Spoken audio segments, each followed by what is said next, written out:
بسم الله الرحمن الرحيم. اللهم ارزقنا حظ الدنيا ونعيم الآخرة يا رب العالمين. اللهم أجرنا من فواجع القدر يا أرحم الراحمين. وثبتنا على ديننا يا أرحم الراحمين. احنا النهاردة هنعمل لكم طرق حفظ الأكل وانتم مسافرين، وإن شاء الله يكون يا رب فيديو نافع لينا وليكم إن شاء الله، وتكونوا تستفادوا مننا حتى لو بمعلومة بسيطة. الطماطم بتاعتنا هنا طريقة. طبعا هنعمل لكم صلصة، دي أفضل صلصة ممكن تعملها في حياتك بجد من غير مبالغة.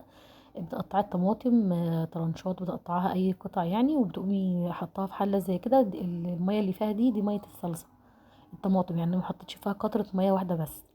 وبتسيبيها تغلي لحد ما تدبل خالص، وبعد كده تحطيها في الخلاط زي ما انت شايفه وتفرميها. وبعد كده تحطيها في حله بدون اي اضافات، سنه سكر سنه ملح شويه زيت بس. خلاص كده انت عملتي احلى صلصه ممكن تعمليها في حياتك. طبعا بتعبيها لو انت مسافره، بتحط في التلاجة اسبوع، مش بيجرالها حاجه، احسن من الصلصه وافضل من الصلصه اللي بره بالظبط. وبعدين لو انت عايزه تحفظيها في اللي تستعمليها يعني خلال الاسبوع، ممكن. وبعد كده تحطيها في الفريزر لو انت هتخزنيها، ولو انت مسافره فيها هتنفعك طبعا جدا جدا. احنا عملنا مكرونه، عملنا محشي واحنا في المصيف، كأننا قاعدين في البيت بتاعنا وما شلناش هم اي حاجه. يعتبر ما اشتريناش اي حاجه غير العيش. يا رب طبعا الفيديو طبعا بتاعنا يكون بيفيدكم وتستفادوا مننا يا رب، حتى لو بمعلومة بسيطة، ودايما نكون نافعين لكم ان شاء الله. هنا الصلصة بتاعتنا زي ما انتم شايفين اهي. هي لونها باهت شوية هنا في الصورة، بس في الحقيقة كانت بصراحة يعني عبارة عن لون احمر قوي يعني، وكانت حلوة قوي. هنا انت طبعا لو خدتيها معاكي في السفر تعبيها في كيس تلاجة زي ما انت شايفة، وبعد كده بتحطيها في علبة عشان يعني الكيس ما يتفجرش منك او حاجة او يجرى له حاجة. وطبعا انتوا شايفين ان الكميه قليله، بس هي كميه يعني اقل معلقه منها ممكن تحمر لك يعني ايه. يعني ما شاء الله حلوه، يعني طعم جميل، يعني المفعول بتاعها حلو قوي، وبتخلي الحاجه حمرا وبترضيك يعني. بالذات في المكرونه وفي المحشي بتبقى حلوه قوي. ولو انت استعملت الطريقه دي وجربتيها مش هتقدري تستغني عنها في الصلصه او طريقه الصلصه عامه. آم، اهي دي كده الكميه اللي طلعت معانا من الطماطم. وبعدين هنا بقى هناخد معانا ايه. احنا هناخد معانا واحنا مسافرين هناخد كفتة خضرا زي ما انتم شايفين. احنا بناخد الحاجة اللي ممكن تقعد معانا ونستفاد منها يعني اطول وقت. هنا الكفتة حمرناها كفتة خضرا. احنا مش هنعمل فيها حاجة خالص، احنا واخدين الصلصة معانا طبعا، وهنعملها في السكن اللي احنا واخدينه. طبعا هتحمري كفتة الكمية كلها وتحبيها. انا هقول لكم طبعا هي التعبئة بتاعتها هي التركاية اللي في الفيديو. بعد طبعا الصنع بتاعها، هنا الكفتة بتاعتنا بتحطي عليها بهارات فقط، ما بتحطيش اي حاجة. طبعا ما بتحطيش فيها لا توم باودر ولا بصل باودر. انا حطيت هنا كاري، وحطيت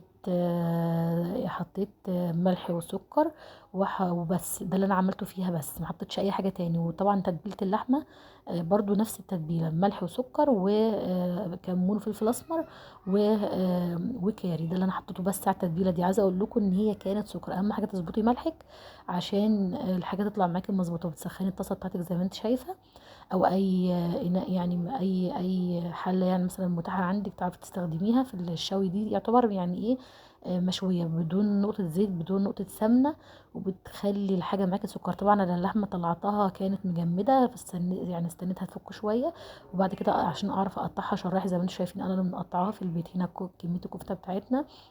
و طبعا هنا احنا كنا محمرين قبلها طاستين 3 كفته. ودي الكفته بتاعتنا. طبعا مش هنحط بصل مش هنحط توم، عشان طبعا احنا كنا مسافرين في الصيف، والحاجه تفضل معاكي وقت طويل وما تبوظش منك يا ست الكل. طبعا التركية هنا في ايه. وانتي مسافره هتجيبي بسم الله الرحمن الرحيم. هتجيبي صفيحه من بتاعه السمنه، يستحسن تكون كبيره. لو حطيتي الكفته مع اللحمه مش هيجرى لها اي حاجه، بس تكوني ايه، حاطه فواصل بينهم يعني ايه، اكياس تلاجة او حاجه، اكياس بيضه كده. وبتسيبي الصفيحه مكان السمنه، مش بتغسليها، بتسيبيها بسمنتها كده.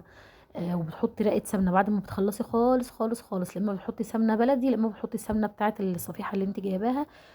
يعني مش بحطها في قلب صفيحه السمنه، لا، بتكون طبعا صفيحه السمنه قربت تخلص وهي متلحوسه كده، بتحط الحاجه دي مكانها. هتفضل معاكي يوم كامل. احنا كنا مسافرين في عز الحر، وما شاء الله الحاجه فضلت معانا زي السكر. وكلنا لحمه، كلنا كفته خضراء، كنا عملنا محشي، عملنا مكرونه، كلنا فسيخ. وكانت خروجه ممتعه. ويا رب دايما تكون الايام عليكم بخير يا رب وعلينا. ويا رب ما يوريكوش وحش ابدا في عزيز لديكم، ويا رب الفيديوهات بتاعنا تكون بتفيدكم. وطبعا خدوا الطريقه دي بجد مش هتندموا، وشوفوا اللحمه متحمره وجميله جميله. انت هتطلعيها بس يا دوبك هتحطيها في الميكروويف كانك بتاكلي لحمه لسه عاملاها دلوقتي حالا. وعايزه اقول لكم من غير بصل، من غير توم، من غير اي حاجه. طبعا اللحمه دي ممكن تستخدميها بقى وانت مسافره في كل حاجه. تقطعي لها بقى بصل لما انت هتعمليها، تقطعي لها طماطم، تعمليها لحمه متشوحه، تاكليها زي ما هي كده بس كده وهي متسخنه. تحطيها في قلب صينيه بطاطس. عايزه اقول لكم ان احنا عملنا برضو بطاطس، كنا واخدين معانا بطاطس ومكرونه. عايزه اقول لكم ان احنا كنا زي ما كنا قاعدين في البيت بتاعنا، ما احتاجناش اي حاجه من بره. وطبعا بتوفري وتاخدي احسن اكل، واكل مضمون وانت اللي عاملاه. وطبعا بتكوني مفحفحه. احنا قعدنا نفحفح بالمحشي في الساحل. عايزه اقول لكم عملنا على شغل هناك بالاكل ده، وكلنا وانبسطنا وكاننا احنا قاعدين في بيتنا، بس مغيرين الاجواء ومصيف وبحر وكده. ويا رب دايما تكونوا بخير، ويا رب دايما تكون ايامكم كلها مليانه سعاده، ويا رب دايما تكونوا استفدتوا مننا. عايزه اقول لكم التركية هنا ان انت هتعبي الحاجه بتاعتك في صفيحه وهتستخدميها. ويا رب دايما نكون نافعين ليكم. والسلام عليكم ورحمه الله وبركاته.